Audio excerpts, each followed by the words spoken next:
Hey YouTube.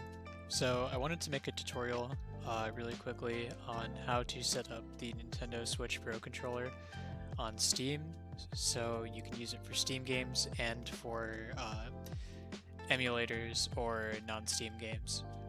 So a lot of other guides just talk about using Steam, and that's pretty easy. What you want to do is just hit the button on the top.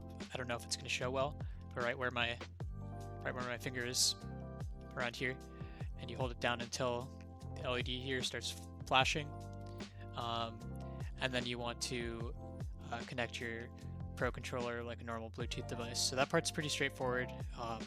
You shouldn't have problems with that, hopefully. Once it's connected, it should just work with Steam.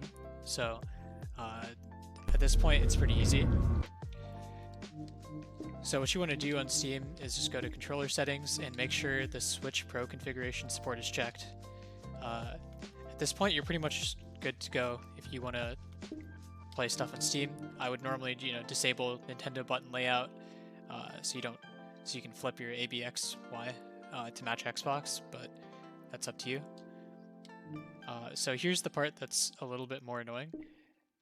By default, Steam tries to use your controller as like a remote for your desktop so that you can use the right joystick to move your mouse around and like use R2 to like click and stuff like that. So that's not really useful in my experience, and I wouldn't really mind, except for the fact that when I try to use an emulator, it might detect my button mapping as like a left click instead of the actual R2 button.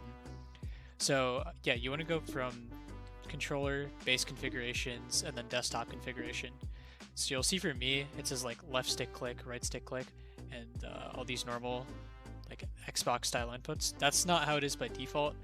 Normally it tries to do like this is a sort of approximation of the mouse, and right trigger will be mouse 1, left trigger will be mouse 2, stuff like that. So the way to fix this is to go into browse configs, and you're going to want to pick something from another Steam game, and it'll just grab the config and then you can choose to rename it.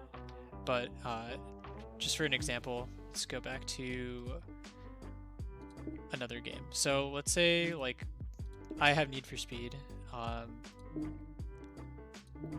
So if I go to Need for Speed and I go to my controller configuration, this is set up as a normal Xbox controller. So what you might want to do is export your configuration. For me, this doesn't work because I'm on a new PC build, and you need to play a game for at least 5 minutes. But let's just say I had, you'd be able to hit export down here, and it'll say it's been successfully published, and I think it'll give you like a link on your keyboard that'll copy like to your clipboard.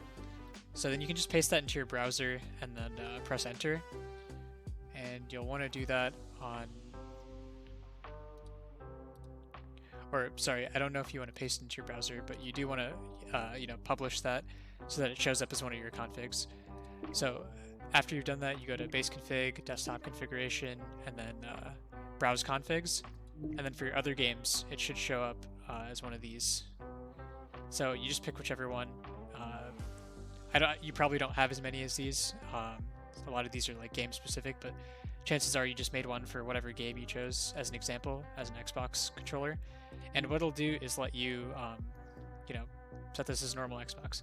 So to reiterate, the issue here is that you can't actually set these values by default. I don't know what it is with big picture mode, but it doesn't let you, like, it only gives you the option, like, let's try right now.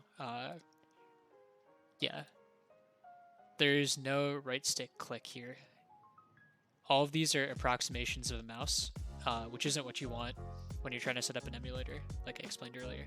So yeah, you just browse configs. I think for me it might be personal because I exported it. Yeah. And there we go. It's good to go now. And if you notice, when I go back to my desktop, I'm pressing the right stick, nothing's happening. I can close out of big picture mode. Same thing. Yeah, nothing happening, which is what we want. So then let's say I go into a Game Boy emulator, and then I try to customize my input, all of these buttons will show up. Like, let's remap the start button. So that works as intended right there.